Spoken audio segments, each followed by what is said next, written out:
అందరికీ నమస్కారం అండి. హాస్యానందం అనే మ్యాగజైన్లో గంగాధర్ వడ్లమన్నాటి గారు రచించిన గిల్ట్ ఫ్రీ అనే కథను విందాం. ఏమిటి, మళ్ళీ వెనక్కి వెళదామా? పిచ్చి కుదిరింది, రోకలి తీసి తలకి చుట్టమన్నట్ట. వెనకటికి మీలాంటోడే.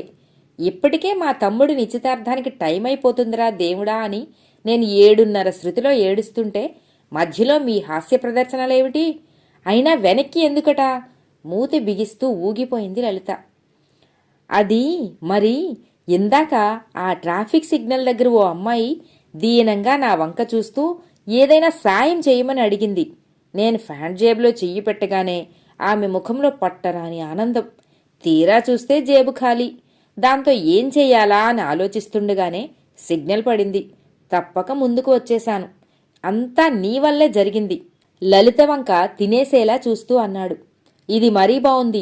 పిల్లి పిల్లి కొట్టుకుని మధ్యలో మల్లేశ్వరరావు పిక్క కరిచినట్టు నేనేం చేశాను? మిమ్మల్ని ధర్మం చెయ్యొద్దని చెయ్యి అడ్డుపెట్టేనా? కనీసం నేను మీకు సైగ కూడా చెయ్యలేదే. అయినా మీ దగ్గర డబ్బుల్లేవు, చెయ్యలేదు. మధ్యలో నన్నెందుకు వాడుకుని ఆడిపోసుకోవటం అన్నది అసహనంగా. ముమ్మాటికి ఇదంతా నీ వల్లే జరిగింది. నేను ఆమెకి ఎంతో కొంత డబ్బులు ఇద్దాం అని ఆలోచిస్తూ జేబులో చెయ్యి పెట్టాను. జేబులో రుమాలుంది కాని పర్సు లేదు. నువ్వు నా జేబులోంచి పర్స్ తీస్తే డబ్బులు తీసి పర్స్ మళ్ళీ ప్యాంట్ జేబులో పెట్టమని ఎన్నోసార్లు నెత్తి నోరు కొట్టుకుని మరీ ముత్తుకున్నాను. కానీ ఎప్పటిలానే మనీ తీసి పర్స్ ఎక్కడో పెట్టేసి తగలడ్డావు. దాంతో ఆమెకు సాయం చేసే అవకాశం కాస్త తుస్సైపోయింది. అందుకే మళ్ళీ వెనక్కి వెళ్ళి ఆమెకు కొంత సాయం చేసి రావాలని నిర్ణయించుకున్నాను చెప్పాడు కరాఖండిగా. ఇల్లు కాలి ఒకడేడిస్తుంటే చుట్టకి నిప్పడిగడట మీలాంటోడే. అవతల మా తమ్ముడి నిశ్చితార్థానికి ముహూర్తం దగ్గర పడిపోయింది. పైగా ఇప్పుడు ఆ సిగ్నల్ దాటి దగ్గర 4-5 కిలోమీటర్లు వచ్చేశాం. ఇప్పుడు వెనక్కి వెళితే మళ్ళీ ఓ 5 కిలోమీటర్లు వెనక్కి, అట్నుండి ఇక్కడి వరకు 5, మొత్తం మళ్ళీ 10 కిలోమీటర్లు ప్రయాణం చేయాలి. పైగా యూటర్న్ కోసం కొంచెం ముందుకు వెళ్ళాలి కూడాను. తర్వాత 1-2 ట్రాఫిక్ సిగ్నల్ కూడా ఉన్నాయి. పైగా ట్రాఫిక్ కూడా ఎక్కువ ఉంది. ఎలా కాదనుకున్నా వెళ్ళి రావటానికి కనీసం అరగంటకి తక్కువ పట్టదు. కనుక మీ మొండి పట్టుదలని పొట్లం కట్టి పక్కన పెట్టండి. ముందుకే వెళ్ళిపోదాం. అసలు తంతంతా అయిపోయాక వెళితే అక్కడ నన్నెంత వింతగా చూస్తారో ఊహించండి.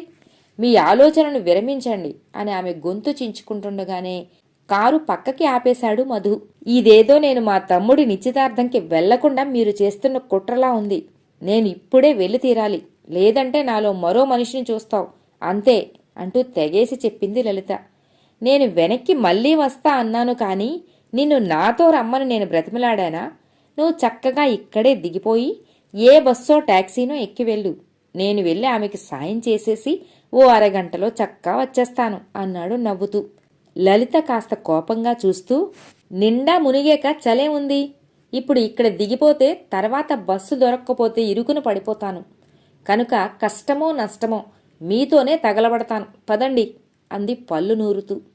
సరే అలా అన్నావు, బావుంది అని కారు డోర్ తీసి దిగబోయాడు. అది చూసిన లలిత నెత్తి కొట్టుకుంటూ, సంతలో అంతా బేరమాడి ముంతెంతని అడిగినట్టు మళ్ళీ దిగుతున్నారేంటి? ఈ ఆలస్యం సరిపోలేదా? ఇంతకీ ఎక్కడికి అని అడిగింది. ఏం లేదు, నా పర్స్ తీసేశావు గదా, జేబులో ఓ చిల్లు తప్ప గవ్వలేదు. అందుకే ఏదైనా పాన్ షాప్లో ఫోన్పే చేసి మనీ ఇమ్మంటాను.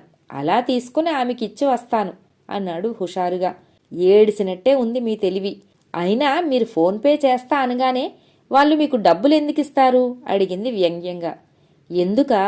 ఉదాహరణకి నేను వాడికి 1000 రూపాయలు ఫోన్పే చేశాననుకో, వాడు నాకు 950 ఇస్తే చాలు. అలా ఆ కమిషన్ కోసమైనా నాకు డబ్బులిస్తాడు. సరే తగలడండి అని ఓ దండం పెట్టి మూతు ముడుచుకు కూర్చుంది. వెళ్ళిన కొద్దిసేపటిలోనే మధు తిరిగి వచ్చి కారు కొంచెం ముందుకు వెళ్ళాక యూటర్న్ తీసుకున్నాడు. కొద్దిసేపు ప్రయాణించాక మళ్ళీ యూటర్న్ తీసుకుని ఆ సిగ్నల్ రాగానే ఓ పక్కగా కారు ఆపి ఆమె కోసం వెతికాడు. ఆమె ఓ కొట్టు దగ్గర ఓ ముగ్గురితో మాట్లాడుతోంది. వెంటనే తన దగ్గర ఉన్న 2000 చేతిలో పట్టుకుని కారు అటువైపు తీసుకువెళ్ళి అమ్మా అంటూ పిలిచాడు. ఆమె తిరిగి చూసి దగ్గరకు వచ్చింది. ఇదిగో అమ్మా, మీ అన్నయ్య ఇస్తున్నాడనుకో. ఇందాక నిన్ను చూసి ఇద్దామనుకున్నాను, కానీ కుదరలేదు. ఇదిగో అంటూ ఆమె చేతిలో పెట్టి కారు ముందుకు నడపబోయాడు. ఆమె నవ్వి, థ్యాంక్స్ అన్నయ్య, కానీ నాకు ఈ డబ్బొద్దు. నేను నిజంగా బెగ్గర్ని కాదు. బెగ్గర్ ఫర్ బర్గర్ ఓ షార్ట్ ఫిల్మ్ షూటింగ్ కోసం అలా నిలబడ్డాను. మీలాంటి వాళ్ళు ఇలాంటి వాటిని నిజం అనుకొని ఇబ్బంది పడటం నాకు ఇబ్బంది అనిపిస్తోంది. సారీ అందామె చెవులు పట్టుకొని. సరేనమ్మా, ఇవి అవసరమున్న వారికి నువ్వు నీ చేత్తో ఇచ్చేయి అన్నాడు. లలిత కారం కళ్ళతో ఎర్రగా చూస్తూ, మీకు ముందే చిలక్కి చెప్పినట్టు చెప్పాను. చూసారే ఏం జరిగిందో? ఇప్పుడు దీనికి ఏమంటారు అడిగింది. ఇప్పుడు నాకు నిజంగా ప్రశాంతంగా ఉంది. ఒకవేళ నేను వెనక్కి రాకపోయింటే ఆమెకు సాయం చెయ్యాలని ఉన్నా సాయపడలేకపోయానే అనే గిల్ట్ ఫీలింగ్ నాలో ఎప్పుడూ అలానే ఉండిపోయేది. ఇప్పుడిక ఆ గిల్ట్ ఫీలింగ్ లేదు. నేనిప్పుడు గిల్ట్ ఫ్రీ చెప్పాడు కారు స్పీడ్ పెంచి చిన్న చిరునవ్వుతో. కథ సమాప్తం.